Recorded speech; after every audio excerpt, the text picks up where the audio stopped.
di Amerika latihan, bukan undang-undang yang ditaruh di meja, doktrinnya. Nah, tolong ya, silakan tanya. Ini ya, baca ya, kalau dilihat apa yang salah dalam perubahan undang-undang. Oke, jadi beginilah. Dari awal kita melihatnya dari mana dulu. Kan saya bilang, kita mau melihat dari doktrin atau undang-undang. Kan saya katakan dari dulu, doktrin itu ajaran yang prinsip-prinsip kebenaran yang sudah diyakini kebenarannya. Sekarang saya tanya lah, jujur aja lah kita. Saya mantan komandan Suskapin ya, kursus kader pimpinan Menwa ke-19. Ya, saya juga mantan komandan Suspim Pemdagri yang ketiga. Ya. Saya juga mantan akademi militer, 3 bulan itu hanya untuk basic. Ya, Pak Ponto juga ngerasakan kok dia dilatih di Angkatan Darat sana dulu di Akmil. Jadi 3 bulan itu hanya basic, cuman kalau ada salah penyelenggaranya, ya saya setuju. Harusnya dianalisa dulu. Tadi yang terakhir, Bapak terakhir yang ngomong apa? Indonesia ini punya TNI cuma berapa? Sampai nggak 1 juta? Nggak sampai. Mempertahankan Indonesia yang demikian 7.000 pulau itu bagaimana? Pakai doktrin apa coba? Mau pertahanan wilayah? Mau pertahanan titik? Mau pertahanan apa? Mau pakai pertahanan konvensional? Karena kita memang berbeda, makanya dianalisa dulu. Jangan tiba-tiba komcat nggak ada. Saya sekolah di Inggris, saya sudah ketemu, buka, kalau tidak buka di Hawaii. Siapa komandan National Guard sana? Mayor General Lee. Saya udah diundang ke sana. Makanya kan saya juga tanya, untuk apa ini National Guard? Untuk apa National Guard? Dia perlu ada pasukan yang untuk mengamankan wilayahnya, karena pasukan Amerika kesedot semua ke Afghanistan, ke Iran waktu itu, bahkan tersedot lagi untuk menghadapi Cina. Sehingga siapa yang mengamankan dalam negeri? Karena selama ini Amerika doktrinnya outward looking, tidak inward looking. Makanya jebol dia gara-gara apa? 9/11 itu. Karena semua melihat keluar. Lihat pertahanannya Amerika. Dia kan keluar. Tidak ke dalam. Jadi kalau sibuk dengan undang-undang, aduh, itu pasal 30, itu kan sudah diamandemen. Sekarang saya tanya, benar nggak polisi komponen utama? Itu kan dipisahkan dari ABRI, dibuat undang-undangnya jadi komponen utama. Tunggu dulu, ini akal-akalan siapa? Makanya jangan berpikir undang-undang. Tim sepak bola aja ada cadangannya kok. Berapa? Ingat ya, di doktrin, begitu pasukan perang, pasukan 1 batalion aja, dia diterjunkan. Itu di dalam kalkulasi tinggal 1/3. 4 batalion diterjunkan, itu kalau bisa hidup 1 kompi udah hebat. Jangan dibilang enggak. Jadi kita berbicara undang-undang. Ini undang-undang siapa yang buat? Sementara di undang-undang dasar perlu komponen cadangan. Tidak perlu lagi di undang-undang, jabarkan melalui doktrin. Kenapa ada komponen cadangan? Karena doktrin yang mengatakan harus ada cadangan. Cuman istri nggak boleh ada cadangan ya. Tentara itu memang harus ada cadangan. Makanya ada kopi cadangan. Coba ya, Kostrad itu apa? Kepanjangan Kostrad itu apa? Komando Cadangan Strategi Angkatan Darat. Bukan komando strategi, komando cadangan, caduat. Jadi memang diperlukan komponen cadangan. Tetapi di Indonesia ini susah. Disuruh wajib militer nggak mau. Nggak mau. Makanya saya bilang ada tentara gila, ada gila tentara. Nah sekarang itu baru 3 bulan. Saya pernah sekolah di Inggris ya. Saya melihat bagaimana militer sukarela, Milsuk namanya di sana. Kalau dia bilang volunteer, ayo volunteer. Saya waktu itu kapten, ditanya, ayo volunteer Kapten Tobik? No. Yes, I'm volunteer, no reserve. Di sana ada militer reserve, militer cadangan. Dan mereka sudah diatur, ada pangkat mayor, ada pangkat. Saya waktu itu ketemu, kita lagi makan, ya di ruang makan. Saya lihat dia pangkatnya mayor. Saya tanya dia, Anda senjatanya apa? Kalau di Angkatan Darat itu ada artileri, ada ini segala macam. Nah saya pasti artileri. Saya tanya, karena di Inggris artileri jadi satu. Armet sama Arhanud. Are you fit artileri? or air defense? I am field artillery. Saya tanya dia, tapi dia bilang, I am reserve. I am not volunteer. Terus saya tanya, jadi pekerjaan sehari-hari apa? I am a manager di perusahaan. Tetapi mereka itu, dia bilang, saya di apa sebagai militer cadangan, ya ada program. Lantas ngapain Anda kemari? Dia berpangkat mayor loh. Lantas Anda ngapain? Kita ada latihan penyegaran. Bayangin, ada latihan penyegaran. Yang ini, yang dilatih 3 bulan ini, kalau dibiarkan aja, nggak disegarkan, nggak percuma. Saya dulu, dosen saya, dia adalah, saya baca riwayatnya. Oh, Kolonel, wah Anda SAS, pasukan khusus. Tapi saya lihat, kenapa Anda nggak pakai wing pasukan khusus? Lah itu kan dulu Pak Tobing, kalau sekarang saya tidak penyegaran, ya nggak bisa saya sebut pasukan khusus. Karena kualifikasi saya udah tidak sesuai standar. Sama dengan pasukan terjun. Terjun itu ada penyegaran. Dulu ada wing penyegaran. Dan dibiayai itu. Sekarang sudah hilang. Jadi hati-hatilah dengan undang-undang ini. Saya nggak suka dengan undang-undang. Justru undang-undang ini yang bikin kacau semua. Lihat pasal 30 yang ditayangkan Pak Ponto itu. Itu udah dirubah nggak dari undang-undang yang sebelumnya? Polisi itu sipil. Dijadikan komponen utama. Di mana polisi jadi komponen utama di dunia ini? Nggak ada, cuma di Indonesia. Siapa yang buat itu? Mana ada di mana-mana polisi itu sipil. Di Dewan Keamanan Internasional PBB, mana diakui polisi jadi komponen utama? Sipil. Cuma di Indonesia, kenapa? Dibuat sedemikian rupa, dirubah undang-undang TNI itu. Ya, undang-undang TNI itu dibuat untuk memisahkan. Memisahkan apa? Antara TNI dan Polri. Supaya Polri bisa melaksanakan operasi keamanan dalam negeri. Makanya dulu ada namanya operasi keamanan dalam negeri. Sekarang sudah nggak ada. Mana ada operasi keamanan negeri? Namanya pembinaan teritorial aja udah nggak setuju. Makanya dirubah. Zaman Pak Arya Mijat, itu namanya Binter dirubah. Karena dia bikin apa? Pembinaan ketahanan wilayah. Bintang Ruil. Jadi karena ada pergeseran paradigma seperti ini, tunggu dulu. National Guard itu diadakan itu komponen cadangan. Saya sudah ke sana, ke Hawaii. Pak Jenderal, saya tanya dia, kenapa? konsepnya beda loh Pak Jenderal. Tadi kalau kita bahas National Guard-nya Amerika tadi, itu mereka nggak sampai ke tadi kan arahnya punya kita Komcat kan mau perang sipil Pak Jenderal. Oke, yang kalian bilang National Guard nggak dikirim ke Irak, siapa bilang? Mereka dilatih harus bisa bertempur, dan ketika pasukan Amerika yang ada di luar tidak cukup, dia dikirim. Tanya aja, tanya komandannya. Mereka turun perang berarti ya? Loh iya, tapi sekarang begini, tolong ya, sekarang ini perang, bukan hanya perang antara angkatan bersenjata dengan angkatan bersenjata. Hati-hati, perang sekarang sudah merambah semesta. Semesta itu apa? Ideologi, politik, ekonomi, semuanya. Tapi kalau di Inggris, di Amerika, itu disesuaikan sama pendidikan dia. Oh, pendidikannya stratanya ini. Oh, dia berhak pakai pangkat mayor. Bukan kayak Deddy Kobuser, langsung jenderal. Ya dari mana? Itulah yang salah. Kemudian nah, itu makanya justru ini kan pertanyaan kita semua Pak Jenderal. Ya, maksudnya gini, kan tadi kan kita mau cerita doktrin. Tadi si Usman, siapa kan jadi bilang Usman Hamid ya, dia bilang itu kan doktrinnya kan pertahanan rakyat semesta. Doktrinnya memang mengizinkan. Ya toh? Iya, makanya tapi jangan sekarang begini. Makanya saya katakan, mana duluan doktrin, mana duluan undang-undang, apa undang-undang? Saya kan undang-undang itu memperkuat doktrin, bukan undang-undang menghambat doktrin. Itu kan kelakuan yang goblok-goblok itu. Saya kan udah bilang, apa kita jadi tentara ini gara-gara undang-undang? Oh tidak dong. Doktrin. Kita perang gara undang-undang. Doktrin bela negara. Jadi kalau tadi bilang bukan National Guard, sudah pernah nggak ke sana? Kalau saya sudah ke markasnya.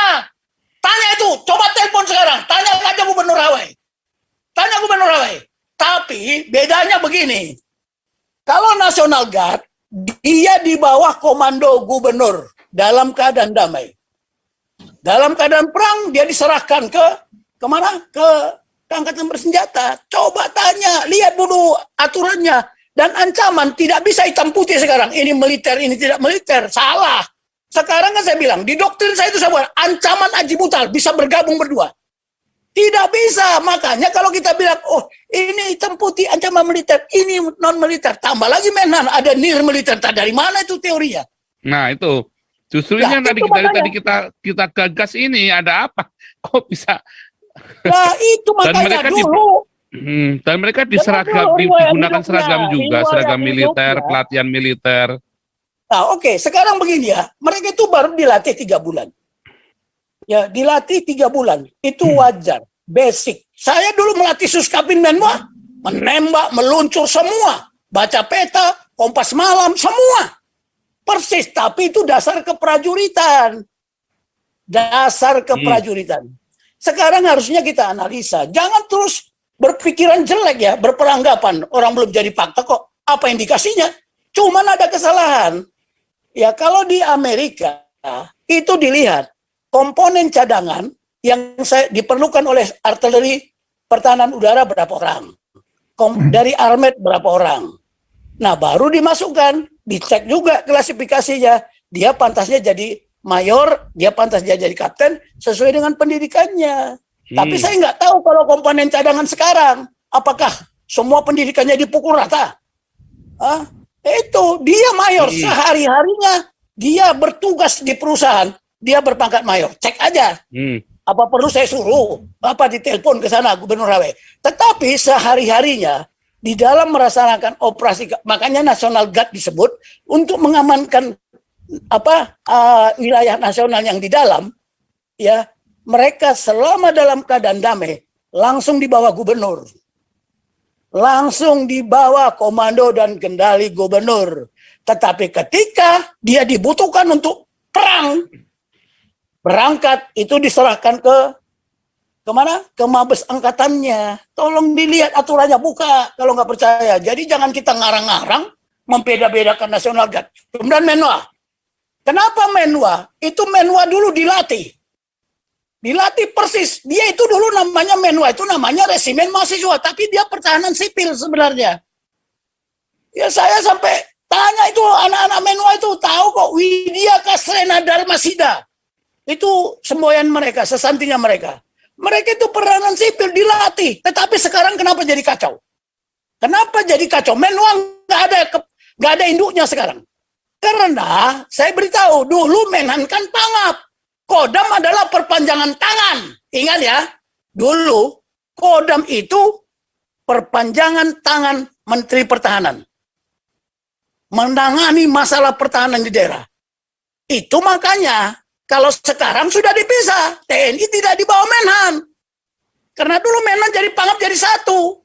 Tolong diwaspadai sehingga Kodam tidak bertanggung jawab lagi. Mereka kehilangan induk, diserahkanlah pakai SKB 3 menteri, diserahkan ke universitas, ke rektor. Nah, rektor nggak ada dananya. Tanya Menwa itu, kemarin kita udah diskusi, manggil saya supaya jadi narasumber. Jadi sekarang Menwa kayak pramuka dong ini sekarang ya fungsinya ya. Bukan, nggak jelas siapa induknya. Iya, jadi kayak pramuka saja karena nggak dikaitkan dengan TNI itu. Buka sekarang di skep menteri, dikembalikan ke perguruan tinggi. Oke. Ya perguruan tinggi nggak bisa. Yang melatih itu apakah bisa perguruan tinggi melatih dia? Enggak, makanya tidak ada lagi latihan Menwa. Bahkan organisasinya strukturnya juga nggak dulu. Menwa itu di bawah komandannya itu kalau nggak salah komandan Menwa itu di bawah asisten teritorial Kodam-Kodam. Semua asisten Kodam-Kodam itu memegang komando Menwa yang bertanggung jawab membina Menwa. Sekarang nggak ada, Menwa itu kehilangan jejak. Padahal mereka juga dilatih. Saya komandan Suskapin Menwa yang ke-19. Tanya itu kalau nggak percaya. Saya mendidik mereka semua mahasiswa. Tapi dididik di mana? Di Lembaga Pendidikan Angkatan Darat. Waktu itu di Cimahi. Jadi tolong. Nah, oke, sekarang kita lanjut dulu Pak Jenderal sebentar, biar rakyat jelata dulu. Jadi supaya kita makin jelas ini tanggapan rakyat jelata ini. Nanti kita gubrak lagi Pak Jenderal. Masih 2 jam, tenang. Begini ya, saya mau kasih tahu. Kita pegang doktrin dulu lah. Doktrin kita apa? Doktrin nasional kita, doktrin pertahanan keamanan rakyat semesta. Bukan pertahanan dan keamanan ya. Pertahanan keamanan dirubah menjadi sistem pertahanan rakyat semesta. Itu siapa yang punya otak-otak itu? Karena nggak ngerti doktrin. saya sudah bilang, apapun kita, ini berdasarkan doktrin, nggak ada undang-undang.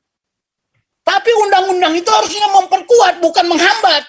Di Indonesia terjadi seperti itu. Undang-undang malah menghambat. Tadi doktrin sudah dibahas tadi di BBC, Usman siapa tadi itu udah dibahas Pak Jenderal yang doktrin itu. Jadi memang secara doktrin itu tidak melanggar, tetapi tadi dia bilang secara doktrin tidak melanggar, tapi apa tadi dibilang tadi ya? Nah ini ya, komponen cadangan adalah perwujudan dari doktrin pertahanan Indonesia yang disebut pertahanan rakyat semesta. Nah, menurut doktrin tersebut, pertahanan negara melibatkan seluruh warga negara dan sumber daya nasional. Tapi kita lanjut dulu Pak Jenderal, ini biar... Oke, saya mau jelaskan lagi satu. Ya, Ponto sama saya itu berangkat ke Jepang. Komponen cadangan Jepang itu lebih, itu kalau dia sehari-hari, set defense force-nya itu jumlahnya katakanlah cuma 100.000. Tapi cadangannya, Bintara ya, cadangan mereka itu lebih banyak di Bintara. Itu lebih banyak. Jangan dikira enggak, buka aja sekarang. Buka buku putihnya Jepang itu. Australia, buka buku putihnya Australia. Jangan buka buku putih Indonesia. Kalau buka buku putih Indonesia, itu nggak diakui. Buku putih Indonesia, buku putih terjelek. Biar tahu. Ya. Oke. Itu udah Jadi sekarang pertanyaan saya beginilah. Kita jangan sibuk dengan undang-undang. Mati kalian diputar-putar sama undang-undang. Tetapi doktrin yang paling penting. Loh, kalau nanti gara-gara undang-undangnya pertahanan keamanan kita rusak. Jadi jangan curiga, wah Prabowo begini. Tunggu dulu. Itu ya cuman ada yang saya belum lihat. Setelah mereka dididik, disalurkan nggak? Karena enggak, tidak bisa memberi komando. Pulang ke rumah masing-masing kata Jokowi. Loh boleh, sama juga di Amerika juga.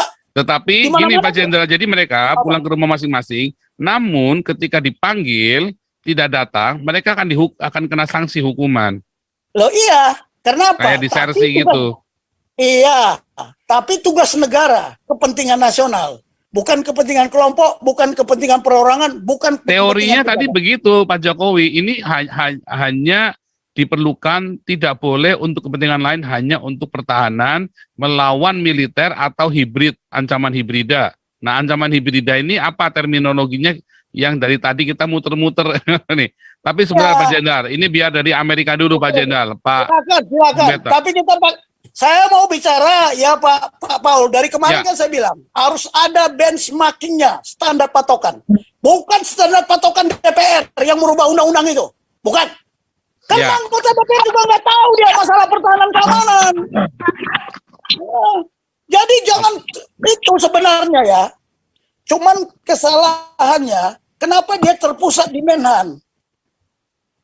Pendidikan Akademi Militer juga sekarang, ya pendidikan Akademi Militer, ya Akabri sekarang. Kenapa polisi juga dilatih kembali di Akmil? Basic prajuritnya 3 bulan. Sekarang polisi itu tentara nggak? Bukan. Di mana-mana, cuma di Indonesia dianggap komponen utama. Di luar negeri masih sipil. Dan dia bukan kombatan ya. Bukan kombatan. Tapi kita membuat dia jadi kombatan. Ini siapa yang buat undang-undang ini? Itu yang harus dirubah. Makanya TNI bilang apa? Kembali ke Undang-Undang 45 yang lama, yang asli. Karena undang-undang ini memang yang menghancurkan kita. Siapa bilang polisi komponen utama? Justru purnawirawan itu di Undang-Undang Pertahanan yang lalu apa? Cadangan inti. Cadangan intinya para purnawirawan ini seperti saya sekarang. Sebelum saya mati, saya lebih tahu dari adik-adik ini bagaimana mengatur perang karena kita udah pengalaman. Di Amerika pernah terjadi latihan antara purnawirawan sama yang efektif. Kenapa yang efektif kalah? Kenapa yang masih aktif kalah? Karena yang purnawirawan ini sudah makan garam, tahu dia. Tapi mereka ini baru belajar. Itu ada latihan Global Abad 21. Saya pernah mengetahui itu, dikasih tahu para jenderal di sana. Ini Pak Tobing. Tapi kalah kita. Pasukan biru kalah sama pasukan merah. Pasukan merah itu adalah mereka yang udah pernah perang yang jago-jago perang. Kenapa? Dia tahu semua. Tapi yang aktif ini masih di Indonesia, mana pernah itu purnawirawan itu latihan sama junior-junior yang aktif. Karena apa? Karena junior-junior sekarang kalau udah pangkat bintang 4 dikira udah paling hebat. Paling hebat, mana buktikan? Panggil sekarang mereka yang bintang 4 itu. Biar saya yang ngetes, pasti nggak lulus. Karena apa? Karena saya sudah banyak pengalaman makan garam. Makanya doktrin itulah yang menjadi kunci. Segala sesuatu. Kalau di Amerika latihan, bukan undang-undang yang ditaruh di meja, doktrinnya. Nah, tolong ya, silakan tanya. Ini ya, baca ya. Kalau dilihat apa yang salah dalam perubahan undang-undang, amandemen 4 kali. Banyak sekali. Dan itu disengaja. Siapa yang merubah? Hati-hati. Si polisi itu nggak. Dulu ketika dia menjadi ABRI, iya, dia masuk komponen utama karena angkatan bersenjata. Tapi setelah dipisah, dia sipil. Ya, udah jelas. Jadi jangan dibikin komponen utama. Siapa bilang itu kan katanya DPR.